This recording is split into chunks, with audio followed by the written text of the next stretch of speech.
Want to drive? I'll let you drive. All right. The Volvo P3. It's a nice place to be. It is. That's true. Let's go for a drive.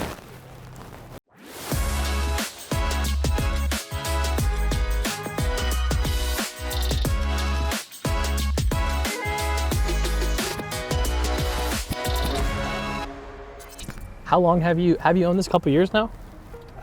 I've had this car for 2 years now, and interestingly enough, I bought this car sight unseen.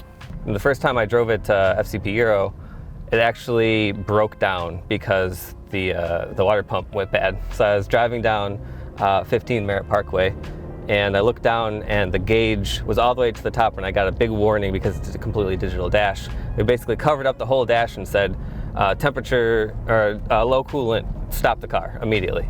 What made you buy this car like from so far away? Is there a specific like color combination, or like what did you want this specific car? Like why did you buy one that was so far away, sight unseen? Yeah, so for me the ideal P3 would be a wagon, and I liked this because it had the turbo, because the V70 only came in a 3.2 NA, so that kind of checked the boxes. I wanted a black one. This is Ember Black, which is a absolutely beautiful color, especially when the sun hits it. 19-inch wheels. It's got the Bore wheels, which are really popular and cool. And the seats, which is actually, the color is called Beechwood. These are Beechwood seats, which if you've ever been to a beach and saw wood washed up it is not this color. I mean, it's definitely a nice spec. It is a very nice looking car. So first of all, these seats are probably some of the most comfortable seats that I've ever sat in a car. I feel like you could drive a long distance without really wearing out too much. I agree, and the nice thing is that they seem to be pretty durable. This car has 155,000 miles on it, and they don't really have a whole lot of wear as long as you keep a coat of wax on it. It's something about the firewall positioning on this car is a little bit odd. If you want to kind of get a relaxed angle on the gas pedal, you want to have the seat kind of moved pretty far back. And the problem with that is that my armrest kind of goes away because I kind of come to the end of the door, and the B pillar is right here. And on similar terms of the ergonomics on the interior, that means that your steering wheel is going to be really pulled out, and sometimes you can't see or reach some parts of the dash, which is a little bit annoying. I can get over it because of the comfort is so nice. Another thing is that they have this, you can see this aluminized trim. That's very nice. It starts to peel and bubble. So you can see some bubbles here. I actually replaced this dash that came with the graphite waterfall dash.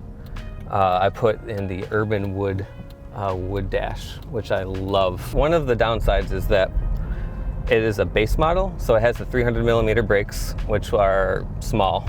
I did upgrade it to the 336 millimeter, so now they feel like normal brakes. I wouldn't call them like really, aggressive brakes with a 336. I think these are kind of what the car should have come with. This car does have the sport suspension. I see you have the paddle shifters. Yes, so I have paddle shifters. This has the 8-speed gearbox in it, so I can shift to my heart's content with the paddle shifters.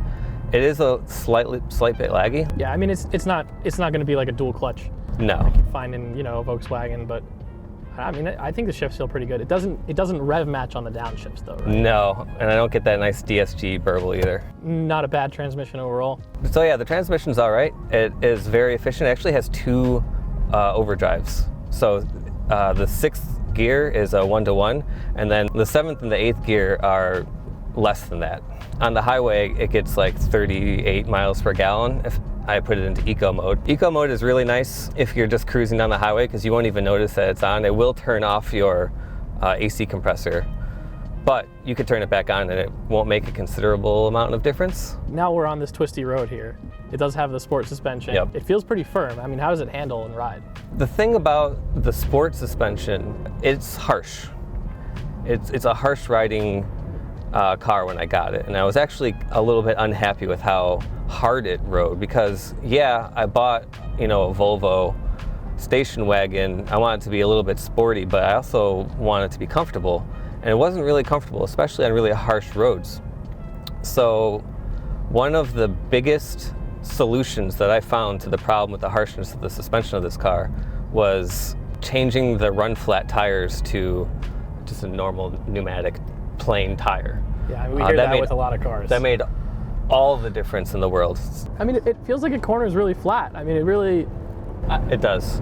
It does. And the Sport chassis does come with extra, it's not just the springs and shocks. That wouldn't be really Volvo style. So the sway bars are different. Sway bar bushings are different. Oh, so it has larger sway bars then? Yes. Interesting. It even goes as far as to have different rear trailing arm bushings. Lower control arm bushings are also different. So this is the same suspension package that you'd get on an R-Design car, just not on an R-Design car, essentially? Correct. As far as problems that you've had, I mean, you mentioned the water pump on your first drive to work. Have you ever had, I know like P3 generation engines are known for piston ring failures and oil consumption. So this car has had pistons, admittedly. Basically, it just started consuming a lot of oil, and then it became like too much oil. And there's a Volvo TSB service bulletin that says basically, if you're consuming this much oil and it's not this and it's not that, then you have to put pistons in it.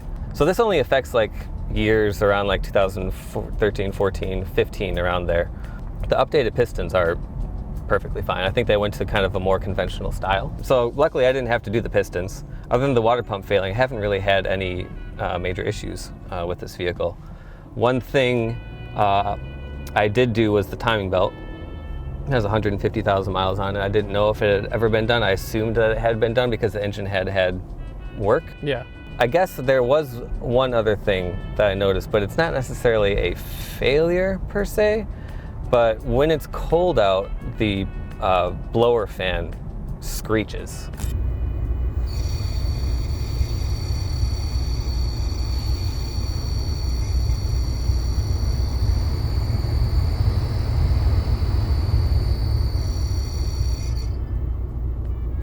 To replace the blower motors, basically, it's not a DIY. You're just going to probably live with it unless you pay somebody to do it for you, which will be a lot because you have to take the entire dash out. 240 horsepower, I mean, base model. I wouldn't necessarily call the four-cylinder fast, but this car gets out of its own way, and that's really all I want in a vehicle. The turbo is small, so it's really peppy. And that's another nice thing about the T6 turbo is that there's barely any lag. It just picks right up. I was always curious, and I'd never seen anyone do it, but you know, with the hydroelectric steering, some of these cars did have parallel parking feature. Have you ever used that? No, I'm afraid to try it. You're gonna make me do it? Oh, space found. Release the steering wheel. Whoa. Oh, okay. All right, pretty close to the trailer. Oh, it's doing it in one shot. The blind spot, it's called Bliss. It's pretty nice. It's actually inboard on the A-pillars, which is really cool. And one of the coolest parts about the blind spot system is that it knows how fast closing speeds are.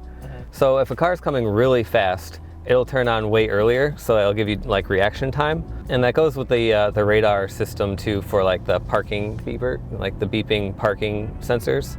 If a car is coming up behind you, it will tell you about it further away.